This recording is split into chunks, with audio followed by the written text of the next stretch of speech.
What's going on, people? Welcome to the Progressive Action TV show.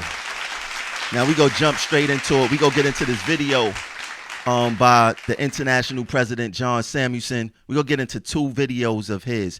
We're going to show y'all the difference of how he functions. We're going to break down his lies. We're going to discuss this because he still have a hold on TWU Local 100, which is destroyed almost to the point of this destruction.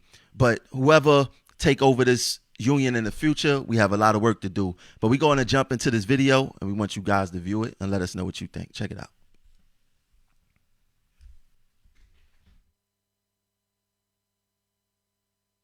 The fact of the matter is that you have a business plan, and you described that business plan to me, and that business plan is now you're trying to implement that business plan off of a 2003 concessionary deal in the aftermath of the 9/11 attacks. You were given broad management prerogatives that you never had before by a bankruptcy judge, even though at the time you had billions of dollars in the bank. You just yourself said that you made $300 billion last year. $3 billion. Okay, so $3 billion. You've done this with all of the concessions that you grinded out of us through bankruptcy and through that concessionary deal. And even with that, you're still making $300 billion. So what is the desire on your part to increase that profitability? Right. You intend to execute work rules, scope changes that would allow you to increase dramatically off the $3 billion that you're making off the backs of your unionized workers. And that's never going to happen. Where I stand here to tell you in front of this whole room, in front of everybody, anybody who's listening, that you're not going to get what you want. And if this erupts into the bloodiest, ugliest battle that the United States labor movement ever saw, that's what's going to happen. You're already profitable enough. You compare your profit level to United, you compare it to Delta. Start thinking about your own workforce. Don't think about where you're at in terms of profitability and relative to other airlines in the industry. $3 billion, and you're looking for more concessions, and these concessions are off of our backs. That's simply not happening. And you said a very interesting point before about mediation, negotiation, and perhaps we'll get to a point where there's self-help. And I'll leave you with this. I don't intend to keep the microphone. If we ever get to a point where there's self-help, we are going to engage in absolutely vicious strike action against American Airlines, to the likes of which you've never seen, not organized by airline people, but organized by a guy that came out of the New York City subway system that's well inclined to strike power and who understands that the only way to challenge power is to aggressively take it to them. So I hope that we get to the point of release. I doubt that'll ever happen, but if we do, we're going to shut this place down because we're going to defend our members. We're going to defend future generations of workers that want to be employed, just in the way Victor suggested, our children, our grandchildren. Not all of us go to college. Not all of us become CEOs in the airline industry or CFOs or CSOs, whatever you are. We are going to preserve these jobs. And in order for you to accomplish your business plan, you're going to have to run over our scope protections, and we're not going to let it happen.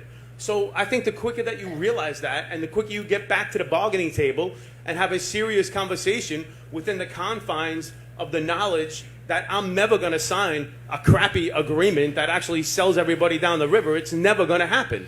So I think that you need to take what everybody's here is saying very seriously, and every union person in this room is with me. You're making massive profits, and we're reeling. We're reeling. We're still suffering under a 2003 agreement and a bankruptcy agreement in 2012. You don't, simply put, I actually don't believe that we're miles apart. I believe we're a couple of inches apart and miles deep because of your entrenched belief that your business plan will eventually take effect if you can wear the union down. And it's not going to happen. We've been in fights with powerful people before, perhaps more powerful than you. You don't really look that powerful. You come off kind of like a nice guy, but your business plan betrays that nice guyness. Okay. You're looking to inflict major harm on our work groups, and we're not going to let it happen. I will say one thing. The fact that you actually have the chutzpah, a New York word, a chutzpah to stand up here is impressive because I don't see a whole lot of other people doing that. And I wanted to take this opportunity to tell you to your face that you're not getting what you want. You can have all the articulate Ivy League written business plans that you want, but they don't amount to a hill of beans. You're not getting what you want from us, and the quicker you come to that realization and send your folks to the bargaining table to bargain in good faith that protects the scope language that we have, then you'll get a contract. But you're not going to get a contract, and all you're going to get is a bloodying of your brand if you continue going the way you're going. The concern that all of us here have, and I speak for everybody in the room, I know this, that we want American Airlines, above all, to succeed now and into the future. We have 90 some odd years of history, and I want another 90 years of history. I want the men and women and people of American Airlines. Now, we don't need to get into too much of what the boss is talking about. We're going to get into, now y'all seen that video just now. We're going to get into another video that was just posted by Samuelson and crew. And this is a stark contrast. I want you guys to check it out. Check it out. I am making this video pursuant to the order of the United States District Court for the Northern District of Texas to stress the importance of fully complying with the TRO. The court issued a temporary restraining order on June 14th and a modification of that order on July 10th. Copies of those orders are on the association and TWU websites and are posted on bulletin boards. It is imperative that we all, each and every one of us, completely comply with all the terms of this federal court order as modified. As you know, I'm the president, international president of the Transport Workers Union. As a union official of the TWU and also on behalf of the association, I am here to emphatically tell all of you to comply with the TRO and that we respect the requirements of the TRO. The TWU, the IAM, and the association do not support, we do not encourage any form of job action against American Airlines. The unions and their members must comply with these orders. These orders require that no one engage in, encourage, participate in any form of interference with the operations of American Airlines. The orders require that union members must not refuse to accept overtime or field trips as they would in the normal course, fail to complete maintenance repairs as they would in the normal course, slow down in the performance of their job duties, or take action intended to cause aircraft to be out of service or to otherwise cause flight delays or cancellations. Any action by mechanic and related workers that is designated to or intended to harm or slow down American Airlines operations is a violation of the court's order. To comply with the order, you must resume normal working schedules and practices. To comply with the order, you must not engage in any concerted refusal to perform normal operations. It is imperative that every single mechanic and related worker fully and immediately comply with those orders.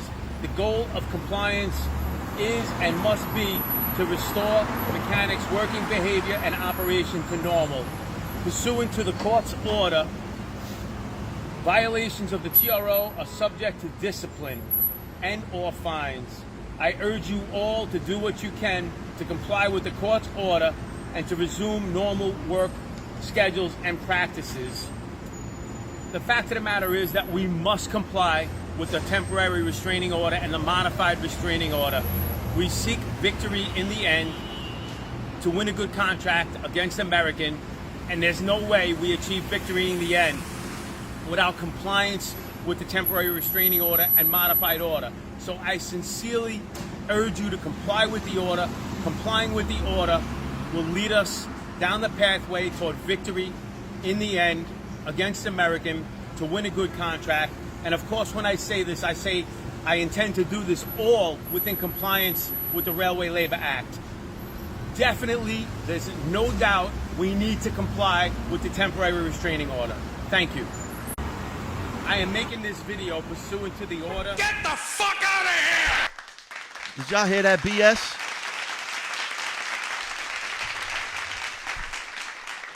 Transit workers, people who ride the MTA. Did y'all hear that BS? To all the people who work for American Airlines, for all the TWU unions out there. Did y'all hear that BS, man? Get the fuck out of here! Samuelson is crazy. We're going to break this down because for those who don't know, you know, Samuelson, especially those in New York City, he has failed to make a rapport between the workers and the riders of the public. He has failed the workers altogether. He done failed newcomers. He done failed old timers. He basically destroy this union, man, and it's very sad. And we gonna break down some points. You know, he said if this erupts to the bloodiest, ugliest battle that the United States labor movement ever saw, that's what's going to happen. Get the fuck out of here! Samuelson is full of shit, man. Full of it. Anybody who knows Samuelson for real, they know that come on, man. He's scared of Governor Cuomo. He has done nothing for New York City transit workers. Absolutely nothing to be talking this type of talk. He also said we are going to engage in absolutely vicious strikes against strike actions against American Airlines to the likes of which you've never seen. Not organized by airline people, but organized by a guy that came out of New York City subway system that's well inclined to strike power and who understands the only way to challenge power is to aggressively take it to them. Get the fuck out of here! Pure lies. He knows nothing. I need the people in AA, American Airlines, to pay attention. He knows absolutely nothing about organizing and mobilizing. He was president here for 8 years, and then he did, I think, 2 years in the international. Now he's the international president. He has done absolutely no organizing and mobilizing. There's 40,000 members in our union. He maybe bring out 2,000. Nobody don't follow this guy. He's huffing and he's puffing. You've seen the first 2 videos. The first video, he got his chest poked out. The second video, they deflated all the air out of him, and that's who he really is. He also said, we're going to shut this place down because we are going to defend our members. We are going to defend future generations of workers that want to be employed. Get the fuck out of here! That's another lie. That's absolutely another lie. Samuelson, for New York City transit workers, he has sold out the unborn. He laid down when Governor Cuomo gave us Tier 6. Not one Tier 6 rally, not one rebuttal. In fact, Samuelson said Tier 6 is worth its weight in gold. So what do he care about the future members of any union, specifically American Airlines? He don't give a damn about that. Nothing at all. It's sad, like, and no people sitting there clapping and all this other stuff. Samuelson is full of hot air, man. He also said, I want to take this opportunity to tell you to your face that you're not getting what you want. You can have all the articulate Ivy League written business plans that you want, but they don't amount to a hill of beans. Get the fuck out of here! We probably gonna go for a record tonight on that button. We probably go for a record tonight on that button. Samuelson is full of hot air. This is my show, matter of fact. Samuelson is full of shit.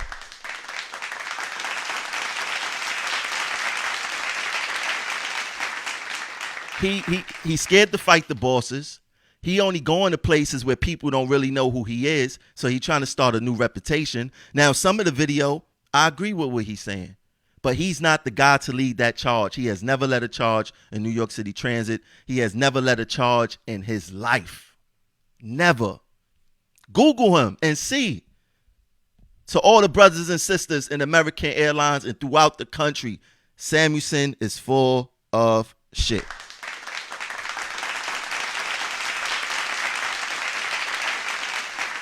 Now that I got y'all attention, y'all see this hat I got on my head?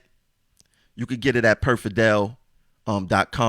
If you're interested in any of the Progressive Action merchandise, you could get it at perfidel.com. Moving along. I like how I transition into that. As y'all know, 5 days ago was a major blackout in New York City. Traffic signals, trains was done. People, homes was done. This is from the Daily News. It says MTA crews rescued thousands of stuck subway riders during Manhattan blackout. Shout out to the transit workers in New York City. Shout out to us, man. Beautiful. You guys did a great job. I wasn't working. You guys did a great job, excellent job. Safe, kept the passengers safe, kept yourself safe. Round of applause for you guys one more time. We underappreciate it. We underappreciate it. We not appreciated enough. People don't know how much of a function we provide for this to the city. You know, shout out to my coworkers. Now we gonna get into this. For everybody who's watching, you know, everybody think, you know, the MTA is a great job. MTA stand for backwards is ATM. That's BS. You know, we underpaid in the city. The women don't get no respect on this job. The union leadership that's in there now is currently soft. The bosses, they focus on discipline first. And one major thing that they do, one of the major things, they deny us lunch breaks. A lot of operational crews, and when I say operational crews, I mean mainly subway workers, because bus operators, they get lunches. But subway conductors, train operators, we don't get lunch breaks. And that goes for pregnant women, that goes for diabetics, that goes for someone with high blood pressure, whoever. We don't get lunch breaks. So last year, we wrote the Department of Labor. We put in an official complaint. And for some reason, the complaint got lost in the shuffle. And my partner, Ben Valdez, shout out to Ben Valdez, man. He's a lawyer in the making. He's great. So Ben wrote another letter to the commissioner of the Department of Labor, and they wrote back to us. And they said, you want to know what? Maybe I could play it on the show. Let me see something. Give me a second. Because we didn't get the paperwork from the Department of Labor yet, but I could play, I think I could play the audio of what they left. Up. Let me see. Do we got it in? Let me see. That's something else. But I'm gonna play for you guys the audio. Let me see if I can find it real quick. But the background is that we don't get lunch breaks, and it's unsafe. It's a plantation style thing, and the MTA, they only focus on the service. They don't care if you eat. They don't care what the situation is. You will starve if it's up to them. I got to try to find that audio because it's very important. I want you guys to hear it. Ben, if you listening, can you resend me the audio from the Department of Labor? I'm trying to find it.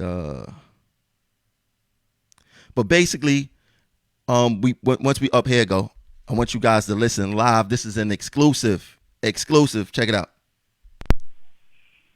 Good afternoon. This call is for Benjamin Valdez. My name is Vincent Hammond from New York State Department of Labor. I'm returning your call.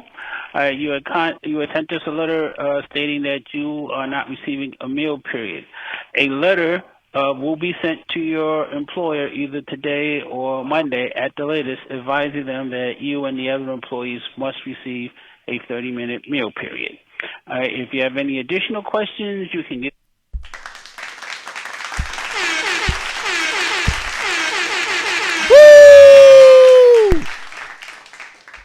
Y'all hear that? We finally made a move in the right direction against the TA. You heard what the guy from the Department of Labor said. Now, what's going to happen is this.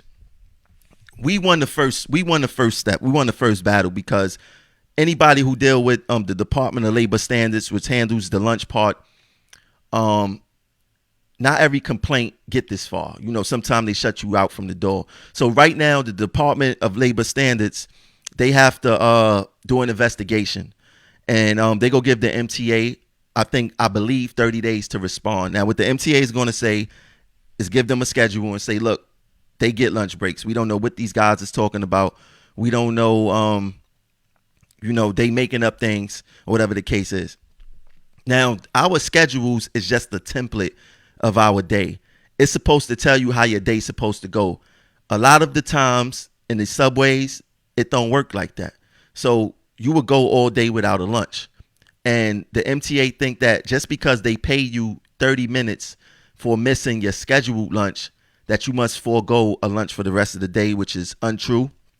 As a matter of fact, if you look on the screen, I got the actual law from meal and rest periods frequently asked questions regarding this exact situation. So we are non-factory workers, and it says non-factory workers are entitled to a 30-minute lunch break between 11 a.m. and 2 p.m. for shifts 6 hours or longer that extend over that period, and a 45-minute meal break at the time midway between the beginning and end of the shift for all shifts of more than 6 hours starting at 1 p.m. and 6 a.m. This is very, very, very important. The MTA don't give us lunch breaks. Progressive Action, we did the research. We've been working on this since 2016. The MTA has been ignoring our grievance, and then when it went to arbitration, they didn't give us the information that we needed. And then when we did further research, we found out that lunch breaks is a non-negotiable item in contract bargaining. So all the bus reps, is great that they got you guys lunch breaks through contracts, but it's not great because they didn't do no research. And that goes for the vice presidents of buses, the division chairs of buses, that goes for the union lawyers, that goes for the union president. They did not do their research, their due diligence. Everyone knows whenever you do you negotiate a contract, everything costs something, and you must get to give to get sometime. That's how it works. What did the union give up in buses to make you guys have a 30-minute lunch break when it's protected by law? I think you guys need to question your reps about that. You know, I'm glad you guys got lunch, but we must be smarter. We must move more diligent. We must get the right lawyers to handle these situations. Ben Valdez is the right lawyer, by the way. So moving on now, the lunch thing, that was my baby. Like, that's something that I really, really wanted, and I was really excited about it, and I'm happy that we got it. Because what made me put in that grievance in the first place was that a pregnant female came to me at work and said, Tramel, you see I'm pregnant. She's about 8 months pregnant. She's a conductor. She said, I need to eat. And the dispatcher is trying to send me back out. And I said, he knows you pregnant, right? Yeah. He know that you didn't eat, right? Yeah. But he don't care. He just want to move the railroad. Once, I experienced that with her, I said something have to be done about it. And now we at this point, and I can't wait to move forward with it. And just to make this clear, the way the law is set up, we won't lose this. At the least that we will get is a 20-minute uninterrupted lunch break. But we're going for the 30, and we're going for the 30-minute and the 45-minute, because the 45 minutes becomes active after 11 a.m. So is it 11 a.m. or 1 p.m., one of the two. But it's a win-win situation for us as far as I'm concerned. Now, another thing people don't know about the MTA, they will restrict you, no work available, send you home because your blood pressure is high, because you're on blood thinning medication. What else would be? I said blood pressure, because you're diabetic, sleep apnea. You know, they will send you home with no work. You'll be home not getting paid because of all this medical testing that they do. Now, I'm going to read this what Ben posted. We doing an initiative. This is actually Ben. This is his baby. It's called Shut Down the Mac. And I'm fully 100% behind it. A lot of Progressive Action supporters are 100% behind it. And this what Ben wrote on Facebook the other day. In 2016, he wrote a letter to the NTSB, that's the National Transportation Safety Board, about the fact that a lot of our trains do not have working speedometers. The MTA's Office of System Safety responded that signal protection ensures positive train separation and enforced speed control throughout the system. So we don't need speedometers for safe operation. Fair enough. But on that same note, we don't need medical exams for safe operation either. We're still looking for more people willing to file a complaint with the EEOC. If you're restricted or put out of work available in the past 300 days, please reach out to us. And on the screen, we have what you see highlighted there is from who was the acting? I forget her name, but she was the I think the chair of the MTA, whatever the case is. It says the last major fatal red light accident occurred in 1995 when, according to the NTSB, the train operator fell asleep. The MTA says since then it has increased spacing between trains and the automatic brake triggers if a train overruns a red signal. It was Veronique Hakim, Ronnie Hakim. It was her. She was the TA chief. So the system is safe. What does having high blood pressure, what does having diabetes, what does being on blood thinner medication have to do with the operation of your job? You can still perform your job duties. If anything was to happen in New York City Transit where a train operator was to become incapacitated, the train would stop. It would go into emergency. If the train operator was to lean on a control arm, the train will hit the signal if it's a red signal ahead of him, and the train would not go any further than that. The operation is completely safe. For conductors, if a conductor become incapacitated, the worst thing that could happen is either the doors is not going to open or the doors is not going to close. That's the worst thing that could happen. And the train operator will figure that out at the next station. Something is wrong, and will get the conductor help. And it's vice versa. There's no reason for the MTA to be harsh on us during medical exams. In fact, they don't even have to take any medical exams on us. And this is just another tactic to treat us like prisoners. Plantation justice, MTA. You know, it's a sad case, man. We're talking about harsh discipline. They medical standards is extreme. You got bosses who, and I'm talking about the governor and other MTA bosses who treat us like slaves. Man, this MTA job is nothing that I thought it would be. But I'm here for the fight. I'm here to make it better, just in case if my son want to be on the trains like his father, man.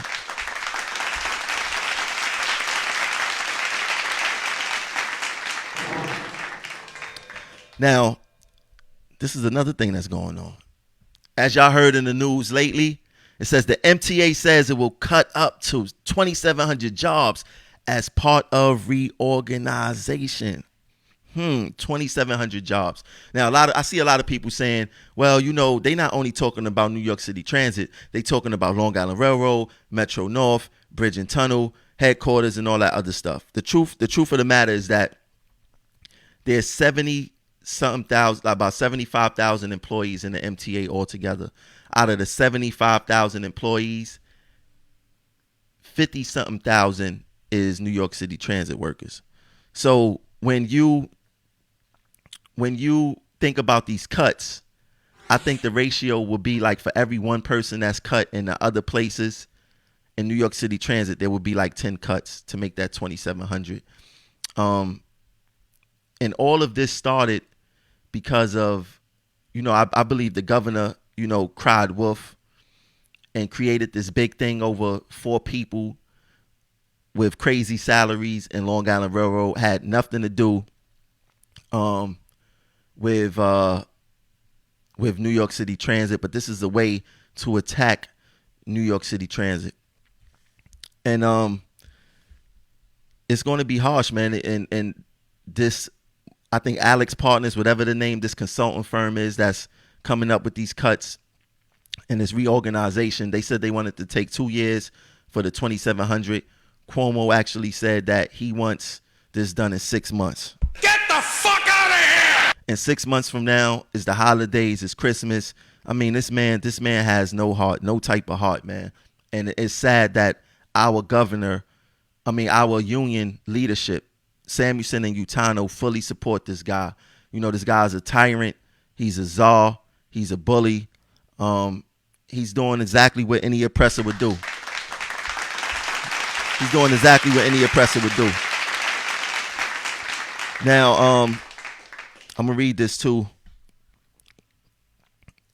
In another Daily News article related to this, shout out to my boy Clayton. You know, he do the great good Daily News articles and all that. It says the governor's note also called out transit workers, urging MTA chairman Pat Foy to be tough in negotiations with Transport Workers Union Local 100. The union's 41,000 MTA members have been without a contract since May 15th. Now, if you do any type of research on Local 100, especially the past 10 years, and see the type of support that this union has given Cuomo, they gave him over $300,000 in coat money. They helped him on his campaign trail last December. They released people to help with his campaign trail. If you look at any picture, if you Google Samuelson and Cuomo, if you Google Utano and Cuomo, you will see like a brotherhood amongst them. Nothing but smiley faces. Samuelson going to Cuomo's galas, spending $25,000 per person. You know, it don't look like they are any type of foes, you know, because Cuomo did a lot of stuff to hurt this union. You know, he gave us Tier 6, and Tier 6 is a state thing, but I'm talking about my union. He did a lot of things to hurt Local 100. Tier 6. He gave us poor contracts. Medical went up. The work rules, no light duty work for pregnant women. They want pregnant women to work up until they give birth on these trains, buses, cleaning, or in these stations, or whatever the case may have you. And if you go on these stations and you see these nice, pretty screens up, he got advertisement talking about pregnant women. If you're pregnant in the workplace, you got rights and all this other stuff. Get the fuck out of here! Cuomo is full of it, man. He's the biggest tyrant in New York City transit. And I'm going to say this again. Cuomo has sent this new IG woman, Piconi, excuse me if I got your name, mispronounce your name, but she is a drug lord bounty hunter. She dealt with El Chapo. She dealt with some other Mexican cartel. She's a federal prosecutor. Cuomo hired her to watch us in New York City transit. Is this how he look at transit workers, as being criminals, drug lords, thieves? Like, this is how he look at us. But who is up in Albany investigating Cuomo? That's what she really need to do. She really need to go upstate, investigate Cuomo, and find out what he doing with all that lockbox money. Who's investigating Cuomo on that? Now, during these cuts, as you see on the screen, this is some of the stuff that they said they want to do. Reduce subway car cleaning, such as mopping and trash removal at the second terminal on subway lines, and reduce night staffing at select locations at the first terminal. Eliminate 91 positions for savings of $8.4 million annually.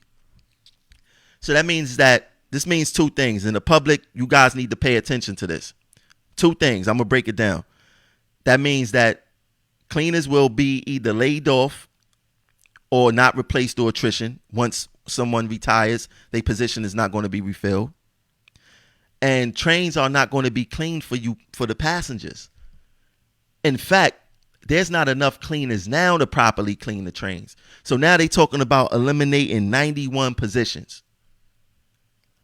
I work on these trains. I see exactly what happened. I see the culture down here. If someone throws up in a train car, if a passenger throws up in a train car, that train goes to the terminal. It's rush cleaned. It should be taken to the yard. That train is rush clean and then sent back out. And I see this, and you see customers almost sitting and not dry throw up, probably thinking that it's water or whatever. And the MTA allows this. They know that this happens. Anytime someone throws up on a train, it should go to the yard to be properly cleaned. But the MTA, they don't care. They want to take away cleaners now and have you guys riding in dirty, unsafe, filthy, unsanitary train cars. You guys should be livid about that, especially on the D line. Picture this. The D train leaves Coney Island, and it goes up to the Bronx. By the time it get up to the Bronx, it be all types of trash in there. Urine, sometimes vomit. And we don't see it because we don't walk through the trains once it get to the other end or whatever the case is. We just leave the train and we go to our positions, especially if nobody tell us anything. But even if someone does tell us something, there's not a cleaner at 205th to take care of it after a certain time of night. So which means that, let's just say if it's urine coming up, of course the urine is going to dry. You know, people pee on the seats, they pee on the poles, they pee on the floors. I don't want to step in nobody's urine. I don't want to do that. I don't care what kind of boots I got on. I don't want to step in no urine. But you have customers that would sit there and they would step in the urine, not knowing, thinking it's probably water, thinking it's probably juice or whatever the case is. And it's poor taste on behalf of the MTA. Like I said, to all the people that's watching that's not MTA employees, that's the riding public, I advise you guys to tweet the MTA, tweet them this video. Tell them that Tremel Thompson, hold on, let me get this right for y'all. Tell them that Tremel Thompson said that these trains is unsafe, they unsanitary, they going up and down the road filthy and everything. In fact, if anybody from the public would like to discuss these issues from the workers' point of view, because our family take the train also. You know, I personally don't let my son take the train because I know how filthy it is. I know the culture of down here, so I don't want him on the train to get sick. But if anyone, any of the public want to discuss these issues and we have an open forum, I could put together a meeting place with my team and the public, and we have an open forum, a real town hall meeting, not the MTA town hall meeting where they scan questions and things like that. We will answer open and honestly. You can reach me at progressiveaction100@gmail.com. That's progressiveaction100@gmail.com. We could discuss all these issues. We would travel from community to community, borough to borough if we have to let you guys understand the real culture of New York City Transit. Now, another thing that the MTA want to do is close 8 full-time and 4 part-time auxiliary subway booths and reduce coverage at 7 auxiliary booths while maintaining at least 1 full-time booth in each station and or station complex. Eliminate 75 positions for savings of $7.1 million annually. This is another attrition move. This is another anti-labor move. This is sad. A lot of people don't know. Station agents serve more than just taking your money and giving you a Metro card or giving you directions. They are the extra eyes and ears for your safety. They serve a purpose. Someone see a station agent there, it may deter a criminal from a crime.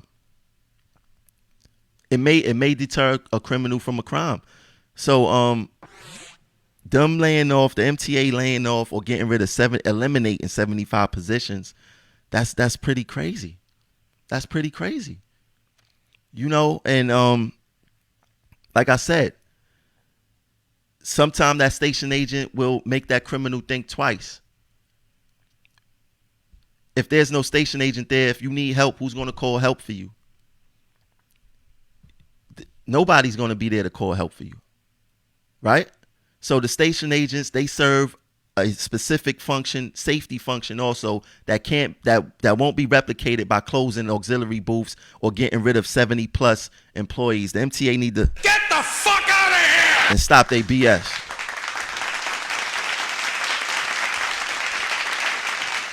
Another thing the MTA want to do is extend shop maintenance cycles for certain buses by implementing a midlife bus overhaul. Eliminate 27 positions for savings of $5.9 million annually. Now, what does that mean? Picture if you need a mechanic, right? And your mechanic, there's not enough mechanics in town, or the mechanics is backed up and they won't be able to get to your car. It affects your transportation, right? It's the same thing with these buses. The maintainers of these buses do an excellent job maintaining the equipment.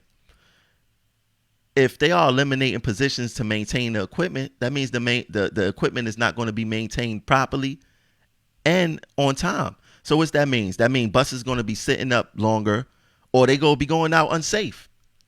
Who wants to ride on an unsafe bus? You want your mother on that unsafe bus? You want your child on that unsafe bus going to and from school?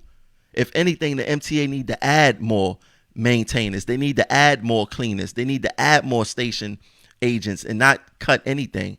I'm going to explain to y'all where they need to cut the money.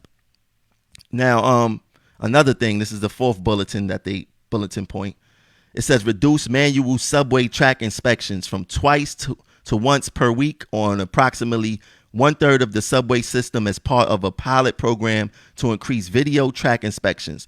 Eliminate 53 positions for savings of $5.7 million. Get the fuck out of here! I don't think the public know, but each set of trains, full-length train, hold, they say, about 2,000 people.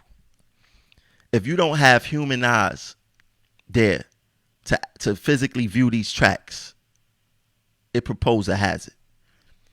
And probably not in the beginning, probably not in the first year or two. It won't. You probably won't see it.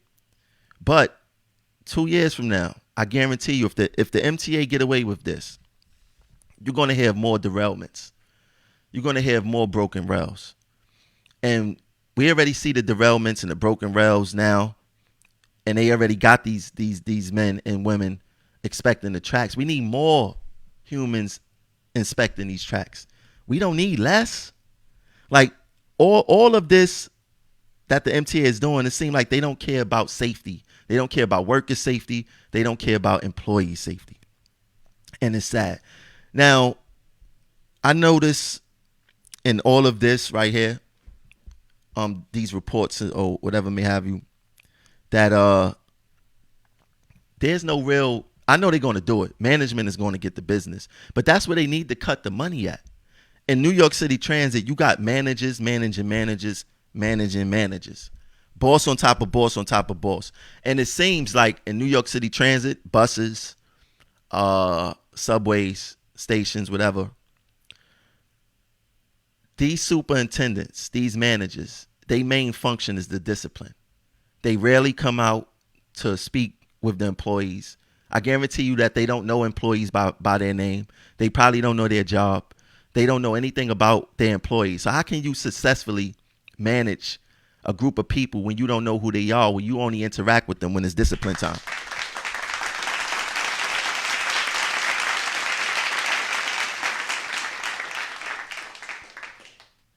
How can you manage successfully like that?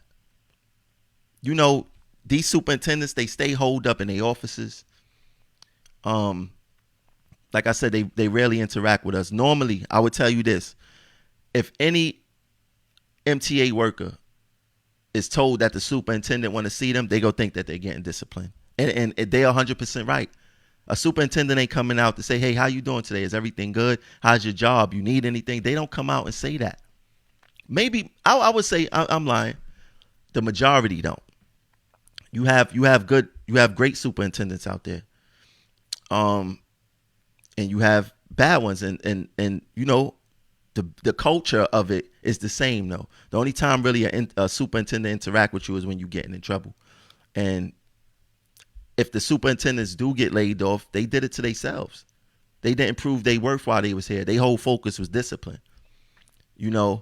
Like I said, there's a lot of great superintendents. I have a good rapport with a lot of the superintendents out there. I almost got attacked by a superintendent, and it was a part of the culture. But his situation is going to get handled and straightened out at the very end of the day. But these superintendents, I believe they're going to get the biggest shake up first, and it's going to trickle down to us eventually. But it's a sad situation all around the board, because I know there's going to be good superintendents who's going to feel the pinch of this, and it's an unfortunate situation. Now, at what point do everyone come together and say, you know what, there's a war going on against the working man, the working woman? When do we come together and stick together and be one for once?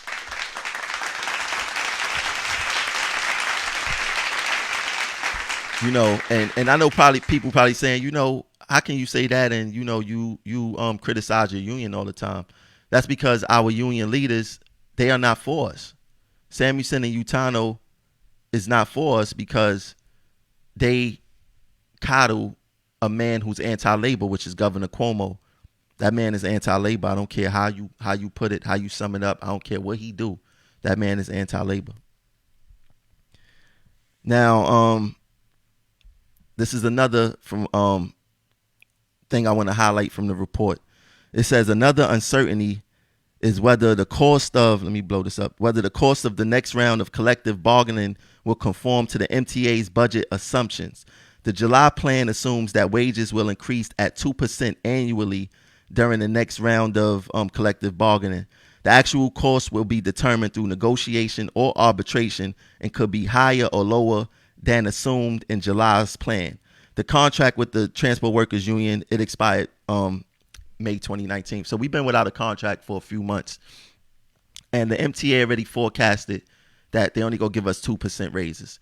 2% raises is not enough to live in the city. And the thing that the union do to try to sell this to us is they try to play mind games with us. They try to take advantage of us, because the average person say, hey, look, the union has got our best interest, so whatever they say, you know, it must be good because they would never sell us out. That's BS.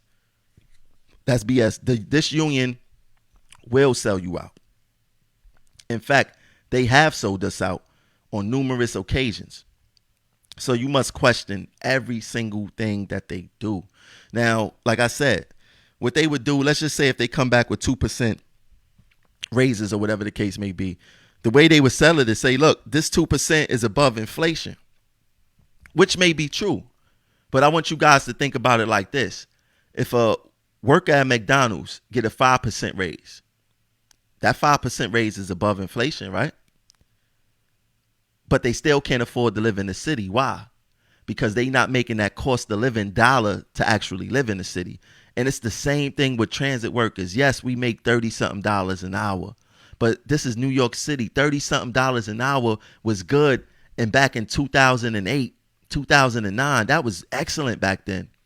But for 2019, $30-something an hour isn't enough. And then you look at Long Island Railroad, Metro North, and we almost do the same type of job. You know, they got their pluses, their minuses. We got our pluses, our minuses. You know, we deal with things that they don't deal with, and vice versa with them. But they making $40-something an hour. That's enough to survive here.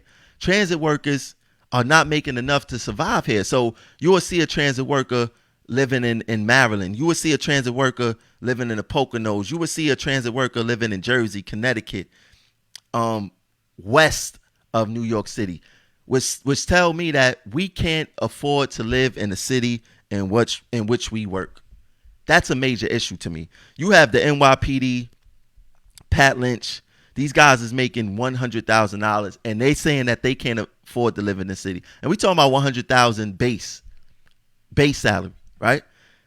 They making that amount of money and saying they can't afford in the city. Transit workers, but my base salary is only like $67,000 to $72,000, somewhere around there. I can't live in the city and take care of a family off of that amount of money.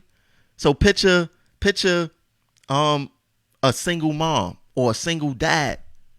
That's not enough to take care of a family. And why should transit workers have to put in 25 hours, 30 hours worth of overtime just to make ends meet? And then when we do the overtime, they thinking that we stealing. They call us thieves. We want more contract. We want higher wages. We being greedy. That don't make no sense. And who's creating these narratives? It's Cuomo. Cuomo is creating these narratives that's totally making us look foolish in the public eye and in everyone's eye. So when the public strike us, when they assault us, Cuomo is partly responsible for that. And I'm not mad at the public for thinking the way they thinking, because they like, look, the way they taught is to say, look, our tax money is paying for you guys' salaries. This is how they see it. So we paying for your salaries, and you over here home stealing money, and the public can't tell the difference between New York City Transit, Long Island Railroad. Only thing they see is that MTA patch. That's the only thing they see is the MTA patch. And when they only see that, they get at us. And then when you see whatever's going on in the media, transit workers making X amount of money, they still in time, who they always show? They show a New York City transit worker who always happens to be black. Get the fuck out of here! This is a fact. Google it. Whenever they show a transit worker taking money or allegedly taking money or stealing time or doing whatever, they put out a New York City transit employee and a black transit employee. Coincidentally, it's 77% minorities. 77% minorities in New York City transit. Out of the 77%, 49 are black. So there's a reason why we getting our ass kicked. Really, we all getting our ass kicked because of the logo. But the media set up these narratives for us to get hurt. The governor set up these narratives for us to get hurt. You know, they set up these scanners. They got he got the attorney general watching the MTA IG watching us. Like I said, she's a bounty hunter for drug lords. I guarantee you there's no drug lords in Local 100. I could promise you that. Let's not forget Cuomo father, he opened up the most jails in New York State history. So the apple don't fall too far from the tree. And really, this like Cuomo War, I don't believe Cuomo Wars is 100% about color. I just think that he don't like the working man, which encompasses black, white, Hispanic, Indian, whatever. He don't like the working man. And I don't believe Cuomo, Utano, or Samuelson like the working man either. Samuelson from 2012 to 2016, he made over $1 million on the backs of us. He made over $1 million on the backs of us. Utano, he's on that same path.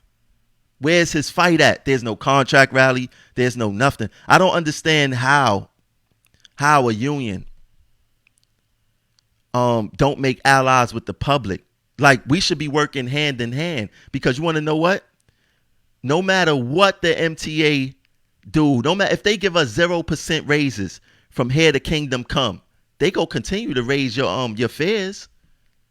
The fares don't have nothing to do with our salaries. Don't let them tell you that. Do not let them tell you that. The fares has absolutely nothing to do with those salaries. If the MTA really wanted to save money, come on, it took them almost 2 years to fix up the N line, all those stations on the N line. They wasting money. They are wasting money. That's why your fares is being raised, because of all these consultants, because of all these contractors. Ain't no telling who else stealing money that didn't get caught yet. Cuomo taking money from the lockbox from New York City Transit and giving it to upstate ski resorts. These upstate ski resorts and the people who use these upstate ski resorts probably never rode New York City Transit a day in their life. Probably never rode the Long Island Railroad a day in their life. But this is what we dealing with. This is who we working with. They got the public thinking that we are their enemies.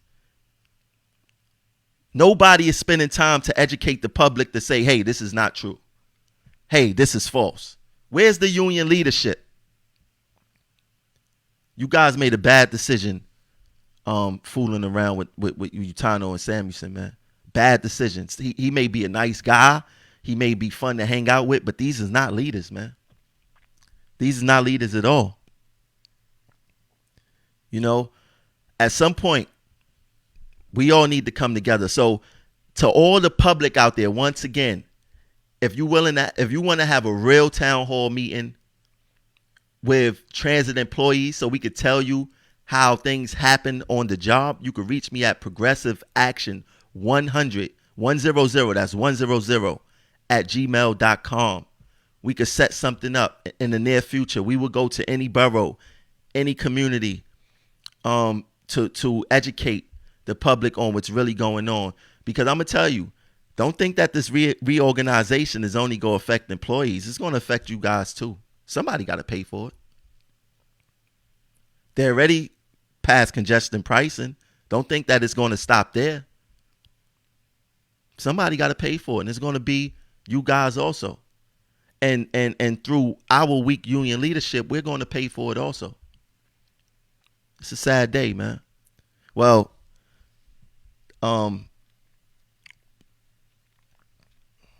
it's crazy, man. We live in the crazy times. Like, I never thought that I would work for a job where I can't afford to live in the city in which I work. You know, where I have to probably work 30, 40 hours overtime to make, ends meet. Where, we don't even have a good quality of life. The public don't know that. We got to put in for a day off 20 days in advance. 20 days in advance, we got to put in for a day off. When we on sick, we get sick control. Like, we earn our sick time. They don't give us anything. We earn our sick time. And then when we sick, they treat us like we on parole. A lot of people don't know that. Oh, and let me clear this up with the managers, about managers coming out to the field and getting to know the employees. Shout out to the crew office, because they making their rounds in the field. Shout out to Miss Cunningham. She's a superintendent in the crew office. Shout out to I think Adams is his name. He came out to the field. Shout out to timekeeping. They was out in the field. This is what we need more of. And I had a talk with Ms. Cunningham about that yesterday, about, coming out to the field and how important it is. That need to happen in every corner of this place. There's no humanity here. There's nothing. There's people like, you make a mistake, they ready to crucify you and take your job away. 2 Broadway MTA headquarters, I call it plantation justice. Rightfully so. Rightfully so. The MTA don't believe you can make a mistake. Even if no one get hurt, they don't believe that you should be able to keep your job after making a mistake where no one got hurt. They got a safety unit out there, like they undercover, they the knocks of New York City Transit, setting up traps, and making sure that workers is following the rules, which I have no gripes about that. But what about the CCTVs not working? What about the air quality of some of these stations? Do the safety unit care about that? No, because the MTA only care about discipline. That's the only thing they care about. And you guys need that. Let me put the Twitter back on the page. You guys need to get on the Twitter. The Twitter is very important. If you have Twitter, please, I'm asking you nicely, please follow Progressive Act. Retweet our stuff. Follow us. We're going to be releasing a lot of information for the public in these next coming weeks. Tell your friend to watch us. If you follow New York City Transit Subway, that Twitter, the MTA Twitter, then you should follow us to get the truth, because the MTA is not going to give you the truth. The MTA spin doctors, they spokesman, Sham Tarek and Maxwell Young, they not going to give you the truth. They there to protect the MTA. They not here to tell you what's really going on, because what's really going on is affecting my family members who ride the subway, affecting your family members who ride the subway and ride these buses and things like that. The MTA spin doctors are only there to protect the best interests of the MTA. They would never say anything bad about the MTA, no matter how wrong the MTA is. But if you guys want the truth, follow Progressive Act. Tell a friend. Tell a family member. This is where you get the real information. And like I said, if you want to support Progressive Action, you see the hat I got on, you could get merchandise at perfidel.com, PERFEDEL.com. It's a whole bunch of merchandise up there, t-shirts, hats. We're adding more things every week. Get down with the cause, man. Thanks for tuning in. I'll catch y'all later. Peace.